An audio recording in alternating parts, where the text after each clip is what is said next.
بسم الله الرحمن الرحيم.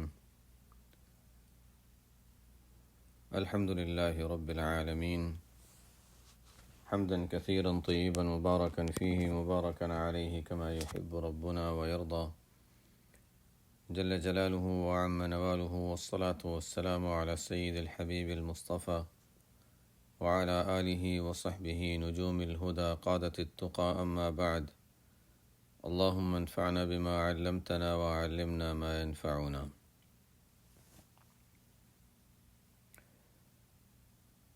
أعوذ بالله من الشيطان الرجيم. بسم الله الرحمن الرحيم. والذي أوحينا إليك من الكتاب هو الحق مصدقا لما بين يديه إن الله بعباده لخبير بصير. گزشتہ آیات میں ہم نے پڑھا تھا کہ کامیابی حاصل کرنے والے کون لوگ ہیں، نفع مند تجارت کی امید کون رکھ سکتا ہے، کون ہیں جنہیں اللہ تعالیٰ پورا اجر عطا فرمائیں گے، مزید عطا فرمائیں گے۔ ان میں اللہ تعالیٰ نے یہ فرمایا ان الذین یتلون کتاب اللہ، سب سے پہلی چیز تھی کہ جو کتاب اللہ کی تلاوت کا اہتمام کرتے ہیں، اور باقی چیزیں تھی جو ہم پہلے پڑھ چکے ہیں، باقی وہ باتیں جو ہم پیچھے پڑھ چکے ہیں گزشتہ ہفتے۔ اب اللہ تعالیٰ اسی میں جو پہلی بات تھی جو کتاب اللہ کی تلاوت کا اہتمام کرتے ہیں، اسی سلسلے میں اللہ تعالیٰ فرماتے ہیں کہ والذی اوحینا الیک من الکتاب، اور یہ کتاب جس کی تلاوت کی برکت سے لوگ بلند مقام حاصل کرتے ہیں، یہ کتاب جس پر عمل کی برکت سے کامیابی حاصل کر سکتے ہیں، وہ کیا ہے؟ والذی اوحینا الیک من الکتاب، اور جو کتاب ہم نے آپ کی جانب وحی کی ہے، اتاری ہے، هو الحق، یہی بالکل ٹھیک کتاب ہے، مصدقا لما بین یدیہ، یہ کتاب ہے جو اس سے پہلے گزری ہوئی کتابوں کی بھی تصدیق کرتی ہے۔ یہ قرآن ہے جو کہتا ہے کہ پہلے انجیل آئی، اللہ کی کتاب تھی، زبور آئی، اللہ تعالیٰ کی کتاب تھی، تورات آئی، اللہ تعالیٰ کی کتاب تھی، صحیفے دیے گئے ابراہیم علیہ السلام کو اللہ کی جانب سے، مصدقا لما بین یدیہ، اس سے پہلے گزری ہوئی کتابوں کی تصدیق کرتا ہے یہ قرآن۔ ہاں، یہ کہتا ہے کہ وہ قرآن کتابیں نازل ہوئی تھیں، اور یہ بھی کہتا ہے کہ ہاں بعد میں لوگوں نے اس میں تحریف کر دی، یحرفون الکلم من بعد مواضعہ، تو یہ بھی قرآن نے بتایا کہ وہ اللہ کی کتاب تھی، یہ بھی بتایا کہ اچھا بعد میں لوگوں نے اس میں تبدیلیاں کر دیں۔ مصدقا لما بین یدیہ ان اللہ بعبادہ لخبیر بصیر، اس میں کوئی شک نہیں کہ اللہ تعالیٰ اپنے بندوں کے بارے میں بہت زیادہ باخبر ہے، ہر چیز دیکھتا ہے۔ جب اللہ تعالیٰ بندوں کے حالات جانتا ہے، دیکھتا ہے، تو اس کو معلوم ہے کہ بندوں کو کس چیز کی ضرورت ہے، کس طرح کے ہدایت نامے کی ضرورت ہے، کس قسم کی نصیحتوں کی ضرورت ہے۔ اس قرآن میں ان باتوں کا ذکر ہے۔ جو وقت کی ضرورت ہے وہ اللہ تعالیٰ نے اس قرآن میں ہمیں، قرآن کے ذریعے سے ہمیں پہنچائی ہے، اور اس سے انسان ہدایت حاصل کر سکتا ہے، نصیحت حاصل کر سکتا ہے۔ لیکن قرآن ہے اہم کتاب جس کا بھی ذکر آیا، وہ حق ہے، تصدیق کرتا ہے یہ قرآن گزشتہ کتابوں کی، اور اس میں بندوں کی ضروریات ہیں، اس کے منافع ہیں، سب کچھ ہے۔ لیکن جن کے ہاتھ میں قرآن پہنچا وہ کیسے لوگ ہیں؟ جن کے ہاتھ میں قرآن آیا ہے وہ کیسے لوگ ہیں؟ آگے اس کا ذکر ہے ثم اورثنا الکتاب الذین اصطفینا من عبادنا۔ نبی کریم صلی اللہ علیہ وسلم پر یہ قرآن نازل فرمایا اللہ تعالیٰ نے، پھر کیا ہوا؟ اورثنا الکتاب۔ ثم کا لفظ جو ہے اس کے ایک معنی تو مشہور ہیں،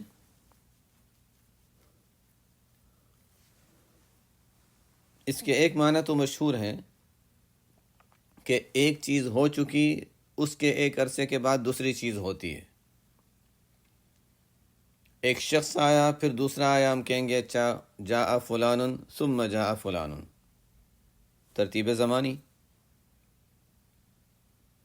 اور ثم کے ایک معنی یہ بھی آتے ہیں، ثم کا لفظ جو ہے وہ ایک ایسی جگہ پر بھی استعمال ہوتا ہے جہاں درجے کے لحاظ سے ایک اوپر والے درجے پر اور پھر دوسرے درجے پر درجے کا فرق۔ مثلا کبھی کبھی لوگ کہتے ہیں کہ اگر اللہ نے چاہا اور آپ نے چاہا تو یہ کام ہو سکتا ہے، جیسے ہوتا ہے کسی کے کو اللہ تعالیٰ نے کچھ اختیارات دیے ہوں، یعنی اس لحاظ سے کہ کوئی کسی چیز میں اس کے پاس کوئی پاور ہو یا کوئی اختیار ہو، اس کے پاس چوائس ہو ظاہر کے اعتبار سے، تو کہتے ہیں اگر اللہ نے چاہا اور آپ چاہیں تو یہ کام ہو سکتا ہے۔ تو حدیث میں آیا ایسا منع، ایسا نہ کہو، ایسا نہ کہو۔ اللہ اور یہ دونوں چاہیں، یہ تو شرک کی بو آتی ہے اس میں سے۔ تو آپ صلی اللہ علیہ وسلم نے فرمایا ایسا کہنا چاہیے ما شاء اللہ ثم شاء فلان، ما شاء اللہ ثم شئت، اگر اللہ چاہیں پھر اگر آپ چاہیں تو یہ کام ہو سکتا ہے۔ پھر درجے کا فرق ہے، درجے کا فرق ہے۔ اللہ کا چاہنا اونچا مقام ہے، آپ کا چاہنا نیچا مقام ہے۔ ثم کا لفظ استعمال ہوگا یہاں پر بھی۔ لفظ ثم جو ہے اس کے وہ دونوں معنی ہیں۔ اب پہلے ہم وہ معنی لیتے ہیں درجے والا، اس لحاظ سے مطلب ہوگا ثم اورثنا الکتاب الذین اصطفینا من عبادنا، یہ قرآن اصلاً ہم نے آپ صلی اللہ علیہ وسلم کو دیا۔ اوحینا الیک جو پیچھے والی آیت میں آیا، اوحینا الیک، قرآن آپ صلی اللہ علیہ وسلم پر اتارا اور آپ صلی اللہ علیہ وسلم کے بعد پھر امت کو دیا، یعنی صحابہ کو، تابعین کو، تمام لوگوں کو، پوری امت محمدیہ، صحابہ سے سب آگے۔ اور ثم کے دوسرے معنی زمانے کے اعتبار سے، وقت کے اعتبار سے، کہ پہلے قرآن نازل ہوا آپ صلی اللہ علیہ وسلم پر، آپ صلی اللہ علیہ وسلم نے اپنی زندگی میں اس کی تفسیر کی، اس کی تشریح کی۔ آپ صلی اللہ علیہ وسلم گویا عملی قرآن تھے، عمل کر کے بتایا۔ اور آپ صلی اللہ علیہ وسلم دنیا سے تشریف لے گئے، تو دنیا سے تشریف لے گئے اس وقت امت کے لیے کیا چھوڑا؟ قرآن کو امت کے لیے چھوڑ کر گئے۔ یہ ہے وراثت، اورثنا الکتاب الذین اصطفینا من عبادنا، گویا اس کتاب کا وارث، قرآن کا وارث ان لوگوں کو ہم بنایا جو امتی ہیں، آپ صلی اللہ علیہ وسلم کے امتی ہیں۔ یہ تو لفظ ثم کے بارے میں بات کر رہا تھا، کتاب سے مراد تو قرآن ہے۔ ثم اورثنا الکتاب الذین اصطفینا من عبادنا، کن لوگوں کو وارث بنایا اس قرآن کا؟ جتنے لوگ بھی قرآن کے وارث بنے ہیں، یعنی جو قرآن پر ایمان رکھتے ہیں، وہ سب کے سب۔ تو یہاں پر اگر یہ کہہ دیا جاتا پھر آپ صلی اللہ علیہ وسلم کی امت کو قرآن کا وارث بنایا، بہت بڑا اعزاز ہوتا، بہت بڑا اعزاز ہوتا کہ قرآن کا نزول ہوا آپ صلی اللہ علیہ وسلم پر اور وارث بنی یہ امت پوری۔ اس کا مطلب ہے میں بھی، ہم سب پڑھنے والے، سننے والے، ہم سب وارث ہیں اس قرآن کے۔ یہ بھی بہت بڑا اعزاز تھا۔ لیکن اللہ تعالیٰ نے صرف یہی نہیں فرمایا کہ اس امت کو وارث بنایا، اس سے اونچا ایک اعزاز ہمیں دیا، اس سے زیادہ اونچا اعزاز اللہ تعالیٰ نے ہمیں دیا۔ کیا اعزاز دیا؟ فرمایا کہ اس کتاب کا وارث بنایا ہم نے ان لوگوں کو، ہمارے بندوں میں سے ان کو جن کو ہم نے منتخب کیا ہے۔ تو جتنے بھی قرآن کے وارث ہیں یہ سب کے سب پوری امت محمدیہ، یہ سب کے سب جو ہیں وہ کیا ہیں؟ اللہ کے منتخب کیے ہوئے بندے ہیں۔ اصطفینا من عبادنا، یہ ایسا لفظ ہے، یہ ایسا لفظ ہے جسے اللہ تعالیٰ انبیاء کے لیے اور ملائکہ کے لیے استعمال فرماتے ہیں۔ اصطفیٰ کا لفظ جو ہے، اللہ یصطفی من الملائکۃ رسلا ومن الناس، ملائکہ اور انبیاء کے لیے اصطفیٰ کا لفظ استعمال ہوتا ہے۔ آپ صلی اللہ علیہ وسلم کے ناموں میں ایک نام، آپ کے صفاتی ناموں میں ایک نام المصطفیٰ ہے صلی اللہ علیہ وسلم، اور آپ کے طفیل میں امت کے چاہے نیک ہوں، نیک ہوں یا بد عمل ہوں، ہر طرح کے لوگوں کو کہہ دیں اصطفینا، چلو تم لوگوں کو چوز کیا ہوا ہے، یہ چوز کی ہوئی امت ہے، منتخب کی ہوئی امت ہے۔ کوئی کہتا کہ ہاں ہاں ٹھیک ہے، استعفیٰ کا لفظ استعمال کر لیا، لیکن اس سے مراد صرف نیک ہوں گے۔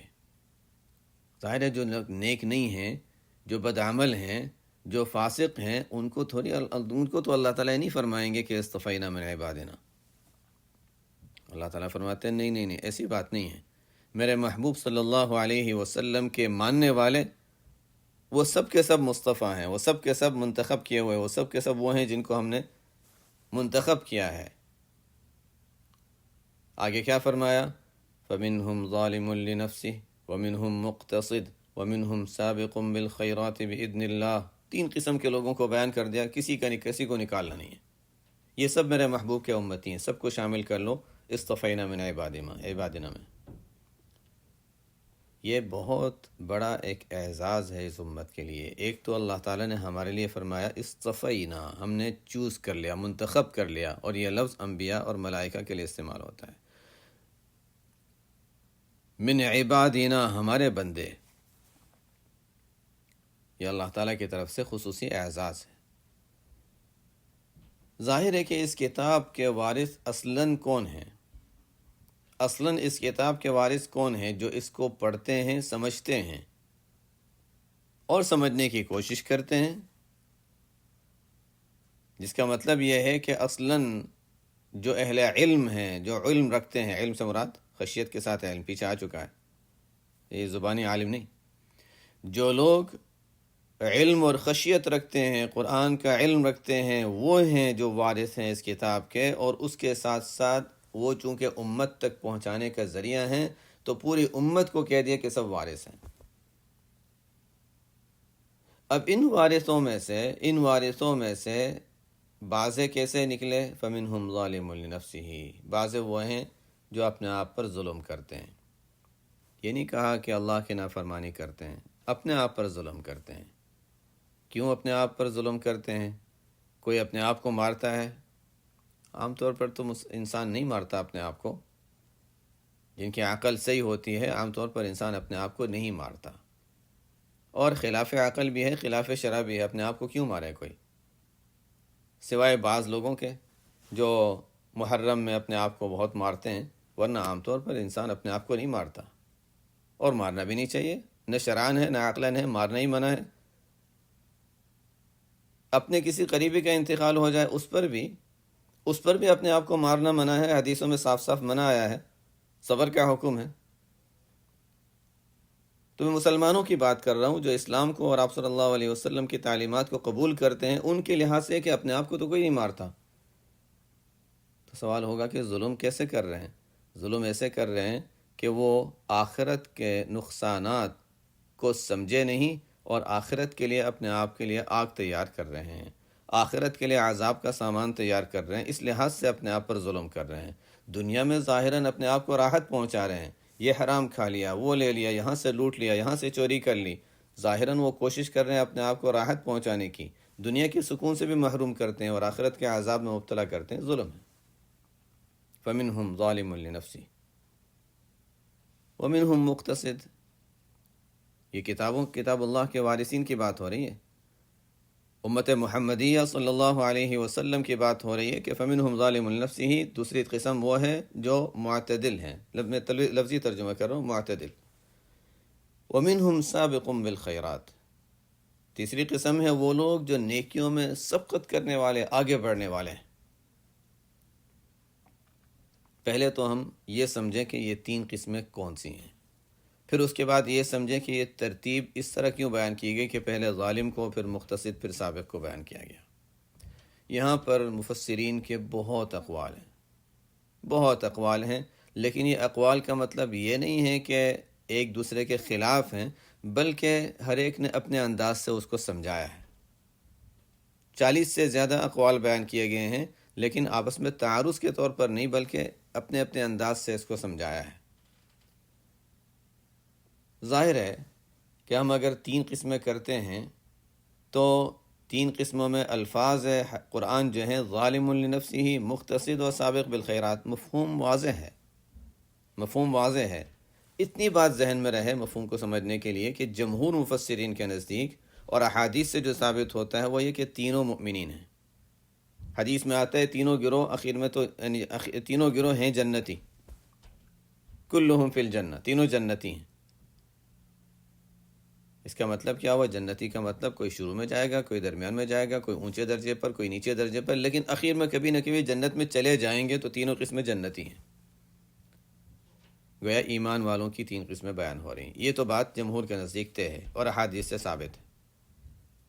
بعضوں کو اشکال ہوا کہ یہ کیسے ہو سکتا ہے؟ نہیں، تینوں کے تینوں جنتی ہیں، اس لیے کہ اصطفینا من عبادنا ہے، اور حدیث سے ثابت ہے کہ تینوں جنتی ہیں، تو بس اس کا مطلب ہے کہ مؤمنین کی بات ہو رہی ہے۔ اب فمنہم ظالم لنفسہ، اب جنتیوں میں یعنی وہ لوگ جو کبھی نہ کبھی جنت میں جائیں گے، چاہے شروع سے، چاہے اخیر میں، چاہے اعلیٰ درجے پر یا ادنا درجے پر، ان کی تین قسمیں کی گئیں۔ ظالم لنفسہ، مقتصد اور سابق بالخیرات۔ مفہوم کے لحاظ سے ترجمے سے ہی بات واضح ہو جاتی ہے کہ ظالم لنفسہ وہ ہوگا جو زیادہ گناہوں میں مبتلا رہتا ہے۔ اب اس کو جس انداز سے بھی ہم سمجھائیں، لیکن زیادہ گناہوں میں مبتلا رہتا ہے، فرائض واجبات میں بھی کوتاہی کر لیتا ہے، حرام میں بھی مبتلا رہتا ہے، لیکن ایمان بھی رکھتا ہے، آخرت پر اس کا عقیدہ بھی درست ہے، اللہ تعالیٰ کو مانتا ہے، قرآن کو، رسول کو مانتا ہے۔ اب ان میں بھی الگ الگ درجات ہیں، کسی نے حقوق العباد ضائع کیا، کسی نے حقوق اللہ ضائع کیا، درجات کا فرق ہوگا، لیکن یہ سب ظالم لنفسی۔ ومنہم مقتصد، بعض وہ ہیں جو معتدل کا ترجمہ میں مقتصد کے لحاظ سے مطلب یہ کہ درمیانی راستہ، یعنی اس کا مطلب یہ کہ نیکیاں بھی کر لیتے ہیں، گناہ بھی کر لیتے ہیں، پھر نیکیاں بھی کر لیتے ہیں، گناہ بھی کر لیتے ہیں۔ اس میں بھی بہت درجات ہیں، خود مقتصد کے بہت درجات ہیں، یہ درمیان کے ہیں، نیکیاں بھی گناہ بھی دونوں چیزیں۔ اب ظاہر ہے بعض وہ ہوں گے جو توبہ زیادہ کرتے ہیں، تو پھر وہ مقتصد سے اوپر والے درجے میں چلے جائیں گے، بعض وہ ہوتے ہیں جو توبہ نہیں کرتے تو وہ نیچے درجے میں رہیں گے، درجات کا فرق ہوگا مقتصد میں، لیکن کوشش کرتے رہتے ہیں، آگے بڑھتے رہتے ہیں۔ مقتصد تو ایک تعریفی جملہ ہے، تو تعریفی لفظ ہے، اس لحاظ سے ہم یہ کہیں گے کہ نیکیاں بہرحال ان کی غالب رہتی ہیں اور گناہ بھی ہوتے رہتے ہیں، اور ساتھ ساتھ میں کوشش کر کے وہ گویا کہ توبہ استغفار کا اہتمام بھی کرتے رہتے ہیں۔ اور تیسری قسم منہم سابق بالخیرات، تیسری قسم وہ ہے جو نیکیوں میں آگے بڑھنے والے۔ کیسے نیکیوں میں آگے بڑھیں؟ چونکہ ہر شخص کو اللہ تعالیٰ جب بتاتے ہیں کہ یہ تیسری قسم اعلیٰ قسم ہے، تیسری قسم اعلیٰ قسم ہے، اس کو تعریف کے انداز میں اللہ تعالیٰ بیان فرما رہے ہیں، تو ہر وارث قرآن، ہر قرآن پڑھنے والے، ہر امتی کی یہ خواہش ہونی چاہیے کہ میں اس میں شامل ہو جاؤں۔ ظاہر ہے، کیوں؟ اپنے آپ کو تو کمزور سمجھتا ہے انسان کہ میں کہاں، وہ اونچے گزرنے والے لوگ اتنے اونچے تھے، انہوں نے جو کیا ہم کہاں وہ کر سکتے ہیں، لیکن یا اللہ ہمارے لیے بھی کوئی صورت ہے کہ ہم سابق میں بن جائیں، نیکیوں میں آگے بڑھنے والے بن جائیں۔ ہاں، کوشش کر کے، کوشش کرو۔ آپ صلی اللہ علیہ وسلم فرماتے ہیں، اللہ تعالیٰ کا ارشاد حدیث قدسی ہے، بندہ میری طرف ایک قدم اٹھاتا ہے، میں 2 قدم اس کی طرف آتا ہوں، ایک ہاتھ آگے بڑھتا ہے، 2 ہاتھ میں اس کی طرف آتا ہوں، ایک بالش آتا ہے، میں 2 بالش اس کی طرف آتا ہوں۔ انسان کی کوشش اللہ تعالیٰ دیکھتے ہیں۔ تو سابقم بالخیرات، اس کا مطلب کیا ہوا کہ انسان نیکیوں میں صرف فرائض واجبات پر اکتفا نہ کرے، بلکہ اور زیادہ سابق آگے بڑھے، نوافل آداب اور سنن کا بھی اہتمام کرے۔ اتنا تو سب کر سکتے ہیں، کوشش تو سب کر سکتے ہیں کہ اچھا ٹھیک ہے، ہم صرف فرائض اور واجبات، جس طرح ہم دنیا کی ضروریات میں صرف اتنا نہیں ہے کہ 2 جوڑے کپڑوں کے رکھ لیے، ایک دھل گیا تو ایک پہن لیا، ایک دھل گیا تو ایک پہن لیا، ضرورت اس سے پوری ہو جاتی ہے۔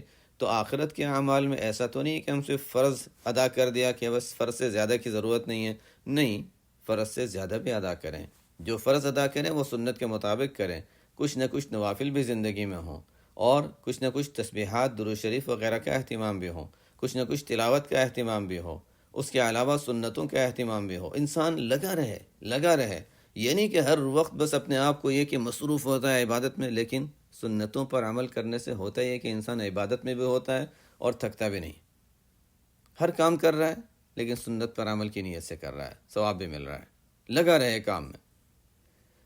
تو ایک تو یہ کہ فرائض واجبات کے ساتھ سنن مستحبات آداب کا اہتمام کریں، اور جو بچنے کی چیزیں ہیں، حرام، بد اخلاقی، گالم گلوچ، غیبتیں، ان چیزوں سے اپنے آپ کو بچائیں۔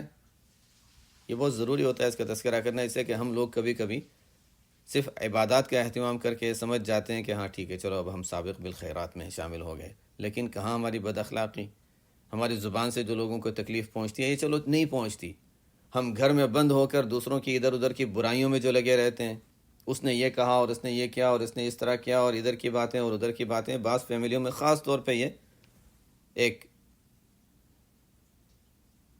ٹائم گزارنے کا اور دل لگی کا ایک حصہ ہوتا ہے کہ ادھر ادھر کی باتیں، لوگوں کی باتیں، اور کیا کریں گے، ساتھ بیٹھنا ہے، باتیں کرنی ہے تو چلو ادھر ادھر کی باتیں، ان چیزوں سے اپنے آپ کو انسان الگ رکھے، اپنی تفریحی باتیں کر لیں جو کرنی ہیں۔ تو نیکیاں، اس میں فرائض واجبات سنن مستحبات کا اہتمام، حقوق اللہ حقوق العباد کا اہتمام، کوشش کرتا رہے، اور کوئی مشکل کام نہیں۔ بچنے کے کاموں میں انسان بد اخلاقی سے اور گناہوں سے، برائیوں سے بچے، اور جو سیکھا ہے کوشش کرے کہ کم از کم اپنے فیملی کے افراد میں اپنے چھوٹوں تک تو وہ پہنچا دے اور ان کو سکھا دے۔ عمل ہو گیا، دوسروں تک پہنچانا ہو گیا۔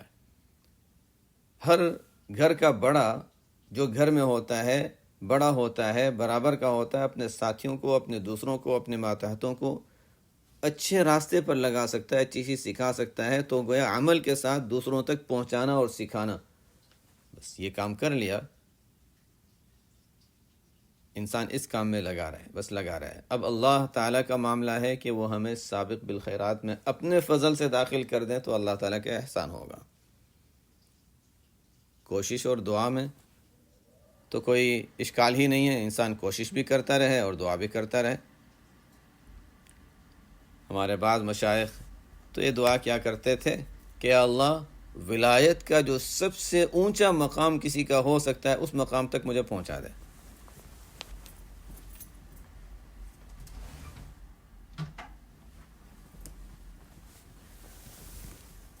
اور بعضوں کا یہ ہوتا تھا کہ یا اللہ بس میں دوزخ سے بچ جاؤں، وہی میرے لیے بڑی بات ہے۔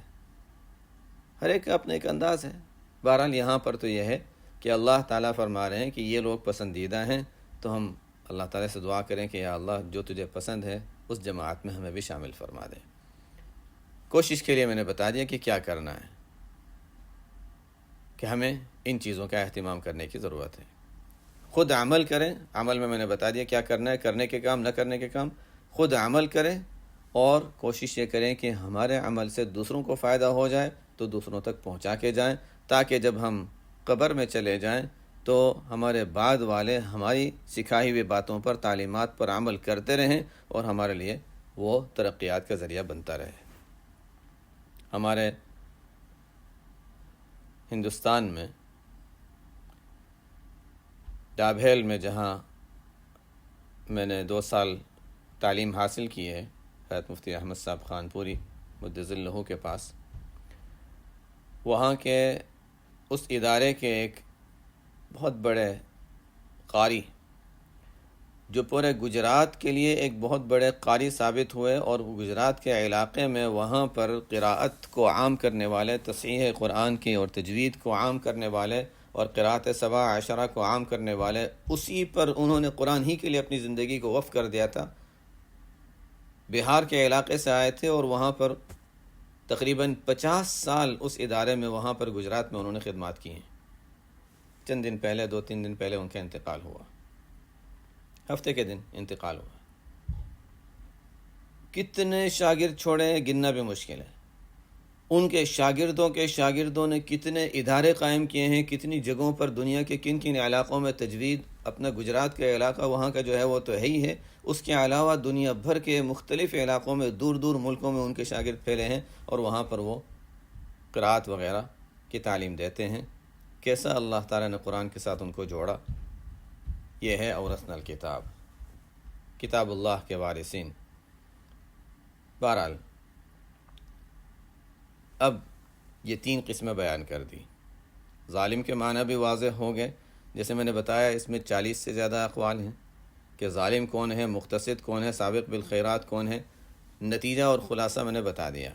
مفسرین کے اقوال کی تفصیلات میں نے چھوڑ دیں، احادیث کی جو تفصیل تھی وہ چھوڑ دیں۔ معارف القرآن میں کچھ حدیثیں لکھی ہوئی ہیں، تفسیر ابن کثیر میں اور زیادہ تفصیلات ہیں، ان سب تفصیلات کو چھوڑ دیں، مفہوم واضح ہو گیا۔ اب یہاں پر سوال یہ ہے کہ یہ ترتیب اس طرح کیوں بیان کی گئی کہ پہلے ظالم کو بیان کیا، پھر مقتصد کو، پھر سابق بالخیرات کو؟ واللہ عالم، لیکن ایک رائے یہ ہے کہ تعداد کے اعتبار سے کہ سب سے زیادہ تعداد میں وہ لوگ ہیں جو ظالم لنفسہ ہی ہیں،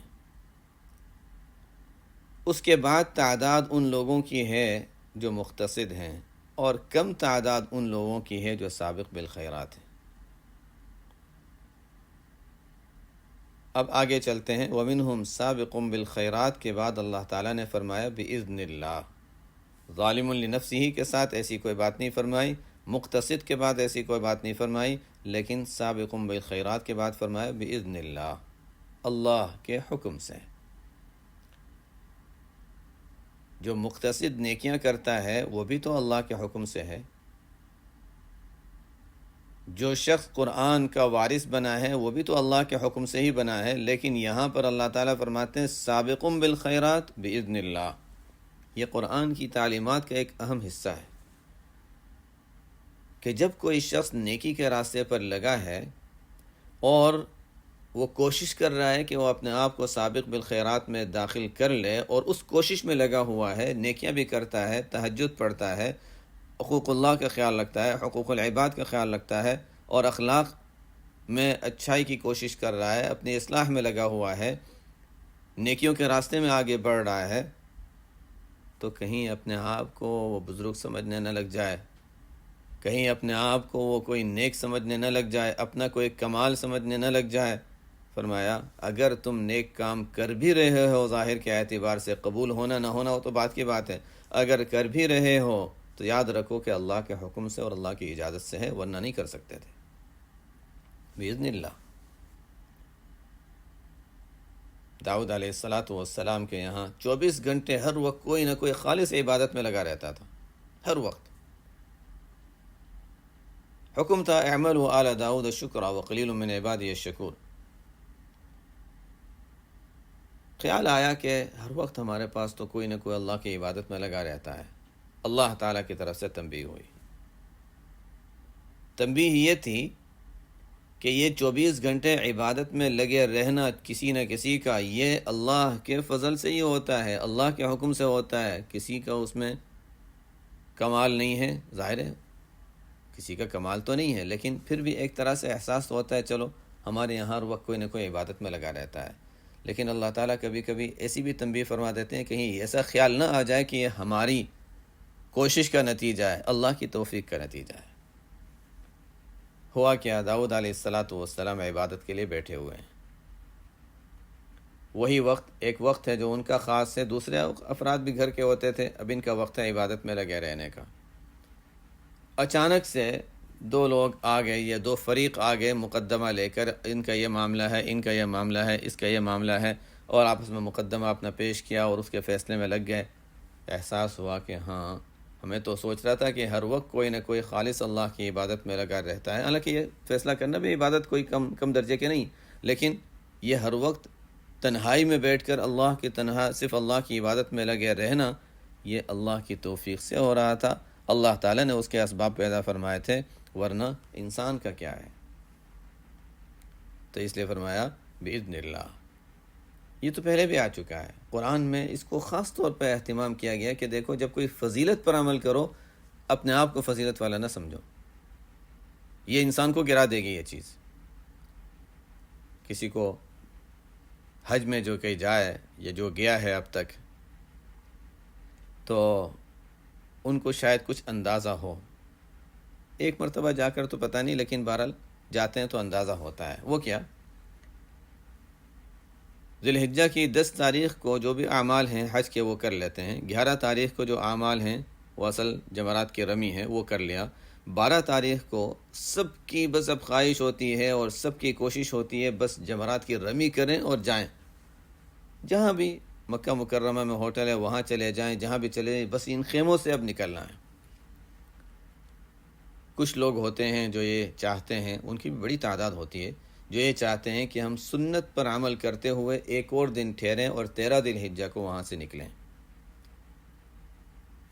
وہ آسان کام نہیں ہوتا، تھوڑا سا نفس پر زور دینا پڑتا ہے کہ اب سب لوگ جا رہے ہیں، وہ اپنے کمروں میں رہیں گے، اپنے گھروں میں رہیں گے، آرام سے رہیں گے، اور ہم یہاں خیموں میں، وہی گند پڑا ہوا ہوتا ہے، اور ظاہر ہے اتنے سارے لوگ وہاں جب جمع ہوتے ہیں تو گند بھی ہوتا ہے، اور جو بھی وہاں کا حال ہوتا ہے، حج تو حج ہے۔ لیکن ایک اور دن ٹھہرتے ہیں تو کبھی کبھی دل میں یہ خیال آ سکتا ہے کہ دیکھو سب لوگ چلے گئے، میں نے سنت پر عمل کر لیا، میں نے سنت پر عمل کر لیا، چونکہ ایک طرح سے یہ احساس آ سکتا ہے۔ قرآن نے اس کو جہاں بیان کیا، قرآن نے وہاں پر بھی اس بات کو خاص طور پہ اس کا تذکرہ فرمایا اللہ تعالیٰ نے۔ فمن تأخر فی یومین فلا اثم علیہ، فمن تعجل فی یومین فلا اثم علیہ، 2 دن کے بعد کوئی 12 تاریخ کو جانا چاہے کوئی حرج نہیں ہے، چلے جائے۔ ومن تأخر، جو ایک اور دن ٹھہر جائے، فلا اثم علیہ، تب بھی کوئی حرج نہیں، لمن اتقا، اس کے ساتھ فرما دیا لمن اتقا، کیوں؟ تقوی کے ساتھ ہو، 13 تاریخ تک ٹھہرو، تقوی کے ساتھ ہو تو فائدہ ہے، عجب کے ساتھ ہو کہ میں اچھا اور جو چلے گئے وہ اچھے نہیں، میں سنت پر عمل کر رہا ہوں باقی نہیں کر رہے، تو پھر لمن اتقا سے خارج ہو گیا، وہاں شرط لگا دی۔ یہاں پر بھی اللہ تعالیٰ فرماتے ہیں سابقوں بالخیرات کے ساتھ بإذن اللہ، اللہ کے حکم سے کر رہے ہو، جو بھی نیکی کر رہا ہے اللہ کے حکم سے کر رہا ہے، جس نے کوئی ادارہ چلایا اللہ کے حکم سے چلایا، جو کوئی دین کی محنت کر رہا ہے، جو تفسیر کر رہا ہے اللہ کے حکم سے کر رہا ہے، اللہ جب چاہیں روک دیں، رکاوٹ ڈال دیں، اسباب منقطع ہو جائیں، زبان رک سکتی ہے، حافظہ ختم ہو سکتا ہے، اسباب ختم ہو سکتا، کچھ بھی ہو سکتا ہے، کچھ بھی ہو سکتا ہے، تو کوئی اپنی کسی عمل پہ جو بھی عمل کر رہا ہے اس کو کسی درجے میں کمال نہ سمجھے، اللہ کی توفیق سمجھے۔ یہ تعلیم ہے سابقوں بالخیرات باذن اللہ۔ ہمارا کمال کیا ہے؟ ہمارے اندر ہے کیا؟ جو کر رہے ہیں اللہ کے حکم سے کر رہے ہیں، اللہ کی توفیق سے کر رہے ہیں، اور اللہ تعالیٰ کی دی ہوئی طاقت سے کر رہے ہیں۔ ایک شخص پیسے مانگتا ہے، کہتا ہے جاؤ میرے لیے فلانے سے، وہ بیٹھے ہوئے ہیں، ان کے پاس سے پیسے لے کر مجھے دے دو۔ ہم نے اس کے پاس سے پیسے اٹھائے، لے کر سامنے والے کو دے دیے، اور ہم یہ سمجھے کہ ہم نے اس پر احسان کیا کہ ہم نے $1000 اس کو دیے۔ ہمارا کیا احسان تھا؟ ہم نے وہاں سے اٹھایا اس کو دے دیا، ہمارا تھا ہی نہیں۔ اللہ نے جو کچھ ہمیں صلاحیتیں دی ہیں، ان صلاحیتوں کو ہم استعمال کر رہے ہیں، ہمارا کچھ بھی نہیں ہے۔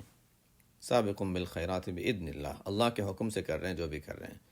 اگر یہ چیز انسان اچھی طرح سمجھ جائے اس چیز کو، باذن اللہ والی بات کو، تو عجب اور کبر سے بچ سکتا ہے۔ پھر جو فتنہ ہے اس سے انسان بچ سکتا ہے، ورنہ انسان عجب اور کبر میں مبتلا ہو کر نیکیوں کے باوجود غلط راستے پر چلا جاتا ہے۔ ذالک هو الفضل الکبیر، آگے اللہ تعالیٰ فرماتے ہیں کہ یہ بہت بڑا فضل ہے، یہ بہت بڑا فضل ہے۔ ذالک هو الفضل الکبیر، کیا ذالک کس طرف اشارہ کر رہے ہیں؟ کون سی چیز بڑا فضل ہے؟ اردو سمجھنے والے بھی اس چیز کو سمجھ سکتے ہیں کہ کس کی بات چل رہی ہے۔ نمبر 1، تینوں جماعتوں کو اصطفینا من عبادنا کہنا، یہ فضل ہے، یہ بھی ٹھیک ہے۔ اسی طرح تیسری والی قسم کے بارے میں اگر ہم کہیں کہ تیسری والی قسم جو ہے سابق بالخیرات، نیکیوں میں سبقت کرنے والے جو ہیں، وہ جو نیکیوں میں سبقت کرتے ہیں اور آگے بڑھتے ہیں اللہ کے حکم سے، ذالک هو الفضل الکبیر، یہ بہت بڑا فضل ہے۔ بہرحال ہر چیز پیچھے جو بیان کی گئی، تینوں قسم کے لوگوں کو جو گنہگار ہیں ان کو بھی اللہ تعالیٰ اصطفینا من عبادنا میں شامل فرما رہے ہیں، تو یہ بھی اللہ کا فضل ہے۔ ذالک هو الفضل الکبیر۔ تیسری قسم سابق بالخیرات کو اللہ تعالیٰ نے جو خیرات کی توفیق دی ہے، یہ بھی بہت بڑا فضل ہے۔ ذالک هو الفضل الکبیر۔ اب جب یہ اللہ کی طرف سے بہت بڑا فضل ہے ان لوگوں پر، اس امت پر، امت کے تمام افراد پر، تو کیا ملے گا ان کو؟ یا اللہ آپ ان کو کیا دیں گے؟ تو آگے اللہ تعالیٰ فرماتے ہیں میں ان کو کیا دوں گا۔ جنات عدن يدخلونها يحلون فيها من أساور من ذهب ولؤلؤا ولباسهم فيها حرير وقالوا الحمد لله الذي أذهب عنا الحزن إن ربنا لغفور شكور الذي أحلنا دار المقامة من فضله لا يمسنا فيها نصب ولا يمسنا فيها لغوب۔ ان آیتوں کو اب تیزی سے گزارنے کے بجائے انشاءاللہ آئندہ ہفتے پڑھ لیں گے، تو آئندہ ہفتے یہاں سے انشاءاللہ آگے چلیں گے۔ اس کا ایک فائدہ یہ بھی ہوگا کہ آئندہ ہفتے جنت کا ذکر اور آگے دوزخ کا ذکر ہے، دونوں کا ساتھ ساتھ آ جائے گا۔ ایسا نہ ہو کہ آگے ہم ابھی جنت کا تذکرہ پورا کریں تو آئندہ ہفتے صرف دوزخ کا تذکرہ کریں، تو زیادہ اچھا رہے گا کہ ہم اس کا تذکرہ آئندہ ہفتے کی آیات کے ساتھ رکھیں گے انشاءاللہ، تاکہ آئندہ ہفتے جنت دوزخ دونوں کا تذکرہ وہیں پر ایک ساتھ ہو جائے گا انشاءاللہ۔ سبحانک اللہم و بحمدک اشہد ان لا الہ الا انت استغفرک و اتوب الیک۔